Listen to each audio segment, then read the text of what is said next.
30,000 ሪያል ታናስከፍላችሁ ቅልድ የለም ያበቃላችኋል እንጂ። ይኸውልህ ምን ትለዋለህ መሰለህ? ለጻፍለት 30,000 ሪያሉን እንሰጣለን፣ ግን እሷን ቪዲዮ አሰርተህ ላክልን ብለው። ወላሂ በጣም የምታሳዝን ልጅ ናት። እስከ ገመዱን ወጥተን ከገመዱን ከወጣም በኋላ ነው እንግዲህ ችግር የተፈጠረው። እስከዛ ኖርማል ናት፣ ደህና ናት፣ እየሳቀ እየተጫወተች ነው። ሄር ነው ነው ልጅቱ ተደፍራለች። የተደፈረችው ደግሞ አጠገባችን ነው። የተደፈሯት ደግሞ መሪዎቹ ናቸው። እኔ ብሬክስ ልል የምችለው አንድ ነገር አለ ብራዘር። ምክንያቱም ለምን መሰለህ አና ለመኖሯ አረጋግጫለሁ። فمن شرح الله صدره للإسلام فهو على نور من ربه ወላሂ በጣም የምታሳዝን ልጅ ናት። እስከ ገመዱን ወጥተን ከገመዱን ከወጣም በኋላ ነው እንግዲህ ችግር የተፈጠረው። እስከዛ ኖርማል ናት፣ ደህና ናት፣ እየሳቀ እየተጫወተች ነው። ሄር ነው የገጠር ልጅ ግን እሱ የበቃችው ነገር በሙሉ አንድም እውነት የለውም፣ ሁሉም ውሸት ነው። ልጅቱ ተደፍራለች። የተደፈረችው ደግሞ አጠገባችን ነው። የተደፈሯት ደግሞ መሪዎቹ ናቸው። እሱ ሩቅ ምናምን ድምጿን ነው የሰማነው ነው ያለው። እዛው አጠገባችን ነው የደፈሯት። ድንጋይ አስከልለው፣ ድንጋይ ብቻ ነው የሚከልለን።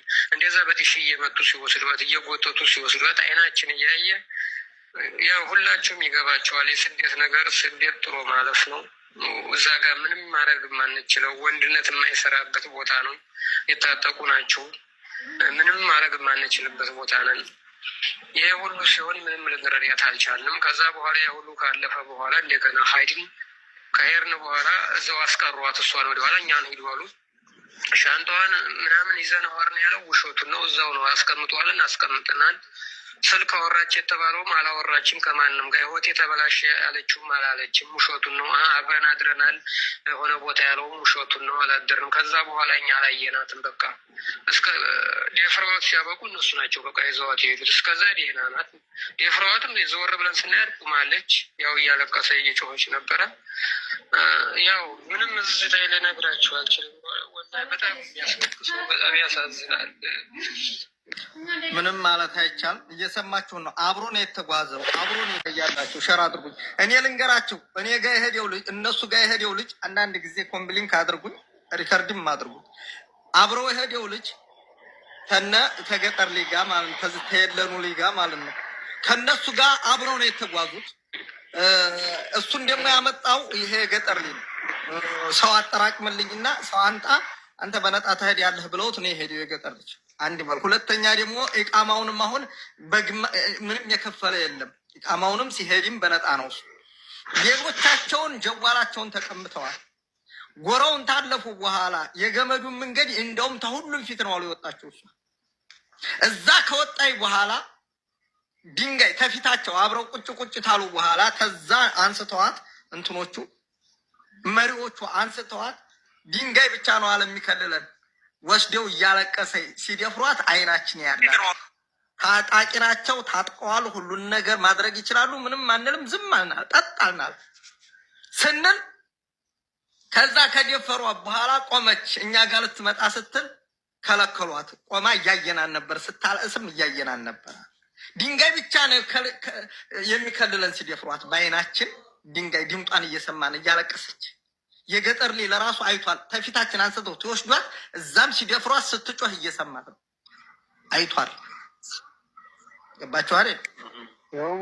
ስለዚህ አሁን እዛ ላይ ከወጣይ በኋላ እዛ ከተደፈረኝ በኋላ ከዛ ከወሰዷ ተዛ በኋላ ምንም እቃዋንም ሻንጣዋንም ምንም የሚለው ውሸት ነው የገጠር ልጅ።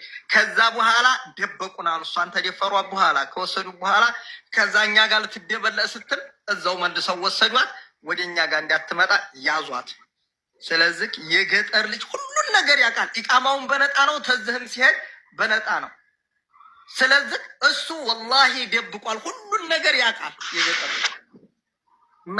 30,000 ሪያል ታናስከፍላችሁ ቅልድ የለም ያበቃላችኋል እንጂ።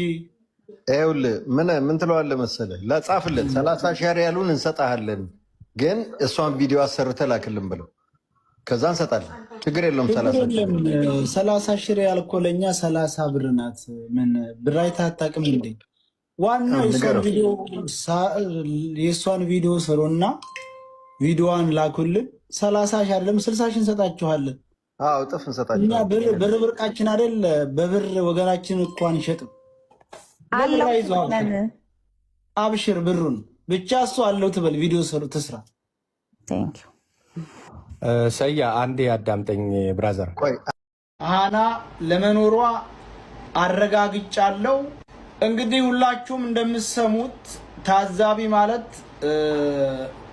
አሁን ለታ ተሰበሰቡት ሽማግሌዎች አንዱና እኔ የልጅቱ አባት ዘመድ ነኝ ያለው ነው። ታዛቢ ለመሞቷ ይሄ ቪዲዮ አረጋጋጭ ነው ብሎ ሲከራከረን የነበረና አሁን ደግሞ ትላንትና አባቷ ላይ ደውሎ ያ አጽም የ2 ዓመት ነው ሃና ለመኖሯ አረጋግጫለሁ፣ ካሁን በኋላ ካንተ ጎን ነኝ አብሽር ብሎ እንዳውም የሃኔንም እናት አጽናንቶ ልጃቸው እንዳለችና በቅርብ ጊዜ ትመጣለች አይዟችሁ ብሎ እንዳጽናናቸው የሃኔ አባት ናቸው ይሄን የሚያወሩት። ስለዚህ ታዛቢ አሁንም ትላንትና በደቦ አብረህ ስትፈርድ ነበር። አሁን እውነቱ ገብቶ ልጅቱ መኖሯን ስላረጋገጥክ እናመሰግናለን። ስለዚህ አሁንም አረፈደም፣ አሁንም አልመሸም። ለአባቷ እንዳልከው እንዳውም ቪዲዮ ሰራለሁ ብለሃቸው ነበር። ቪዲዮ ሰርታል አልሰራህም? አካውንትን ስለማናቀው ወጥተህ አሁንም ልጅቱ ለመኖሯ አረጋግጥልን ለአባቷ እንደተናገርከው። ስለዚህ ሃኒ በህይወት አለች ማለት ነው። እናንተ ራሳችሁ ካመናችሁ ልጅቱ በአጭር ጊዜ በህይወት እንድታስረክቡን ስንል ለታዛቢው እኔ ብሬክስ ልል የምችለው አንድ ነገር አለ ብራዘር። ምክንያቱም ለምን መሰለህ? ከዛሬ ሰዓት ጀምሮ ማንኛውም ስደተኛ የመኖሪያ ፍቃድ ኢቃማ ለማምጣት ለማሳደስ በዚያ መንገድ በግሩፕ ነን እከሌ አለ ከከሌ ጋር የተጣመርኩት እከሌ አሳላፊ እከሌ መሪ እከሌ ሽፍታ እጃችሁን ሄዳችሁ በነፃ እንደምትሰጡ ነው። እኔማ ሳውዲ ላይ እጃችሁን ሰጥታችሁ በክብር ተጠረዛችሁ ወደ ኢትዮጵያ ብትገቡ ይሻላችኋል። በበረሃ ሄዳችሁ እድሜ ልካችሁን ሰርታችሁ የማታገኙትን ገንዘብ እየተጠየቃችሁ እንኳን እናንተ ዲያስፖራ ሰርቶ የማያገኘውን ገንዘብ አምጡ ስትባሉ ወደ ሚዲያ መታችሁ ወንድሜ ተይዞብኝ ነው አዋጡልኝ። በዛ መንገድ ከዚህ በኋላ ብትሄዱ ለነሱ ገቢ እንሆናለን ብላችሁ ካሰባችሁ ምርጫችሁ እናንተ የመጀመሪያው። ሁለተኛ ኢንፎርሜሽን የሌላቸው ከሀገር ቤት የሚመጡ ልጆች ከማዳም ቤት ቆይተው ምንም ኢንፎርሜሽን ሳይኖራቸው ወጥተው የሚሄዱ ሰዎችን ንገሯቸው፣ ኮንታክት አድርጓቸው። ሰው እየታገተ ይህን ያህል የማይቻል ብር እየተጠየቀ የሰው ነፍስ እየጠፋ ነው። አርፋችሁ ተቀመጡ። እንደ አንዳንድ ጊዜ ሆነን ለመናገር አገር ቤት ለህር ነው ተቸግር ያለው ለትኬት ግዙልኝ ማለት ይሻላል። እዛ ታግተሽ ይህን ያህል ሚሊዮን ብር አምጪ ተብያለሁ ብለሽ ከምትናገሪ አስቡበት። ከዚህ በኋላ በዛ መንገድ የምትሄዱ ልጆች ህይወታችሁ ምን ላይ ሊሆን እንደሚችል ጸጉራችሁ ሳትሞቱ ተላጭታችሁ ፕላስቲክ ተቃጥሎ ተንጠባጥቦባችሁ አካለ ጎዶሎ ሆናችሁ አእምሯችሁ አብዙ ተደርጎ ተደፍራችሁ ተበሰቋቁላችሁ ገንዘባችሁ ተዘርፎ ክብራችሁ ተገፎ ከዛ በኋላ የምትኖሩትን ህይወት አስቡት። በዛ መንገድ እንዳትሄዱ። እነዚህ ልጆች የታገቱበት ቦታ ላይ ሄዳችሁ እንደምትጨመሩ ማመን አለባችሁ። እኔ ነው ልል የምችለው። በቃ ለሚመጣው የገቡትን ለማስወጣት መከራ እየታየ ነው። እጅ ጨመራለሁ ሰው ይጮህልኛም ብለሽ ከሆነ ሰውም የሚጮህልሽ እድለኛ ከሆንሽ ነው። በነገራችን ላይ መያዛቸው ሳይታወቅ ነፍሳቸው የጠፋ ልጆች ማአት ስላሉ ጋሽ ተስፋ እየቆረጡ ነው። ዶናልድ ትራምፕ እንግዲህ ያሰቡት ነገር በሙሉ አለመሳካቱን ተከትሎ ተስፋ እንደቆረጡ በሚያሳይ መልኩ የተለያዩ ንግግሮችን እየተናገሩ ነው። በጣም ተስፋ ቆርጠዋል። ሱስ ሁሉ ሊጀምሩ ይችላሉ እየተባለ ነው በተስፋ መቁረጥ። እሱን አላረጋገጥኩም። ብቻ ግን ተስፋ እንደቆረጡ በሚያሳይ መልኩ ከጥቂት ጊዜ በፊት ትዊት ባደረጉት ትዊት እንግዲህ አደገኛ ዛቻዎችን እየዛቱ ነው። እንደምታውቁት ጦርነቱ ውስጥ የተገባው የኢራን ህዝብ መንግስቱን አይፈልግም፣ አምጿል። ስለዚህ ነፃ ልናወጣው ይገባል፣ የኢራን ህዝብ ፍሪደም ይፈልጋል ብሎ የጀመሩት ጦርነት አለመሳካቱን ተከትሎ አሁን የኢራንን ህዝብ ራሱን ነፃ እናወጣለን ያሉትን ህዝብ ራሱን የሚጎዳ እርምጃ ለመውሰድ እየዛቱ ነው ያሉት። ዶናልድ ትራምፕ እየተደራደርን ነው እያሉ የነበረ ቢሆንም በኢራን በኩል ግን ምንም አይነት ድርድር የለም፣ ውሸት ነው፣ የላክነውም ሰው የለም እያሉ ያለበት ሰዓት እንደነበረ ታውቃላችሁ። ያንን ኮንፈርም በሚያደርግ መልኩ እንግዲህ አሁን ከመንግስቱ ኢንዲፔንደንት ከሆኑ ሰዎች ጋር እየተደራደር ነው ለብቻ ካሉ ሰዎች ጋር የሚል ጥቆማ የሚሰጥ እየተደራደር ነውና ያ ደግሞ ድርድር ውጤት ማያመጣ ከሆነ አሉና እንደገና እንደማያመጣ ነው የማስበው አሉ። ውጤት እንደማያመጣም ተስፋ ቆርጠዋል ማለት ነው። ድርድር እያሉት ያለው ድርድር የምርም ካለ ደግሞ ውጤት እንደማያመጣ ተስፋ እንደቆረጡ ነው የሚያሳየው። ውጤት ያመጣል ብዬ ባልጠብቅም ግን በአጭር ጊዜ ውስጥ ውጤት የማያመጣ ከሆነ ብለው የዛቱትን ዛቻዎች ልንገራችሁ። አንደኛ ምን አሉ? የኢራንን የነዳጅ ፋሲሊቲዎች በሙሉ ካርግ አይላንድን ጨምሮ በሙሉ የነዳጅ ፋሲሊቲዎችን በሙሉ እመታለሁ አሉ። ከዛ በኋላ ደግሞ የኢራንን የኤሌክትሪክ ማመንጫ ፋሲሊቲዎች በሙሉ እመታለሁ አሉ። ከዛ ደግሞ የኢራንን የውሃ ማጣሪያ ፋሲሊቲዎች በሙሉ እመታለሁ አሉ። እነዚህን ሶስቱን ፋሲሊቲዎች መምታት ማለት 90 ሚሊዮን የኢራንን ህዝብ መጉዳት ማለት ነው። የውሃ ዴስቲኔሽን አጠፋለሁ ብለ ህዝብ ነፃ አወጣለሁ የሚባል ነገር እንደማይሰራ ይታወቃል። ናው ይህንን ያደርጋሉ ወይ የሚለው የሚታይ ነው የሚሆነው። ይህ አይን ያወጣ የጦር ወንጀለኝነት ነው። ይህንን ማድረግ የሲቪሊያን ታርጌቶችን በመምታት 90 ሚሊዮን ህዝብን አደጋ ላይ ይመጣል። የኤሌክትሪክ ፋሲሊቲ መምታት ማለት ሆስፒታል ምናምን በጣም ቫይታል ለሰው ልጅ መኖር ቫይታል የሆኑ ነገራቶች ናቸው ኮላፕስ የሚያደርጉት። ውሃ ደግሞ አስቡት። ለ90 ሚሊዮን ህዝብ ውሃ የሚያቀርብን ዴስቲኔሽን ፋሲሊቲዎች በሙሉ ሀገር ውስጥ ያሉትን እመታለሁ ብሎ መዛት ምን ያህል አደገኛ ዛቻ እንደሆነና የጦር ወንጀለኝነት እንደሆነ ማንም የሚያውቀው ነው።